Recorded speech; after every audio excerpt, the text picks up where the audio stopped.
दरी खोऱ्यात गुंतल्या वयोवृद्ध माता भगिनी नागली पिके रोवण्यात. म्हसळा, तळा, श्रीवर्धन, रोहा नागलीची होते लागवड.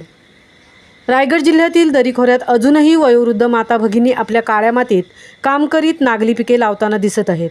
नागली ही बहुगुणी आणि सहज शक्य, काम करायला सोपं व त्याच्या मेहनतीच्या मानाने खूप चांगला नफा देणारे पीक आहे.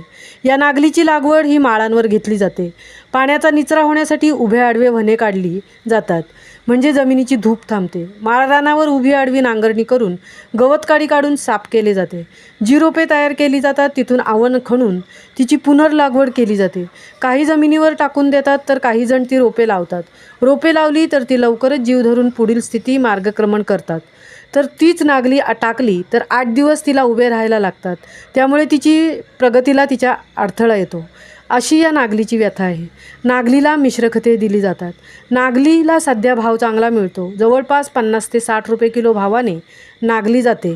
डायबेटीस पेशंटसाठी ही गुणवंत आहे. ती औषधी व पौष्टिकसुद्धा आहे. डायबेटीस संतुलित ठेवण्याचे काम या आहारातून होत असल्याने तिला खूप मोठी मागणी आहे. नागली पिके हे अतिशय सोपे पीक व अधिक उत्पादन देणारे पीक आहे. यामध्ये काम करणेही सोपं आहे. तिला भावही चांगला मिळतो. सध्या नागली टाकण्याचे लावण्याचे काम चालू आहे. पाऊस कमी राहिला तर काम सोपं असतं, असे ज्येष्ठ महिला शेतकरी प्रभावती भेकरे यांनी सांगितले.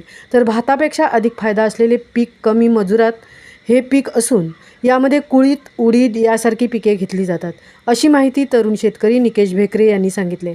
मजूर मिळत नाही म्हणून आम्ही एकमेकांच्या शेतावर आलटून पालटून कामाला जातो, असे गोपाळ भेकरे, सरस्वती भेकरे, शालिनी भेकरे, संगीता उंडरे, अनिता सुर्वे या जांभूळ गावाच्या शेतकऱ्यांनी सांगितले. महामुंबईसह कृष्णा भोसले, तळा.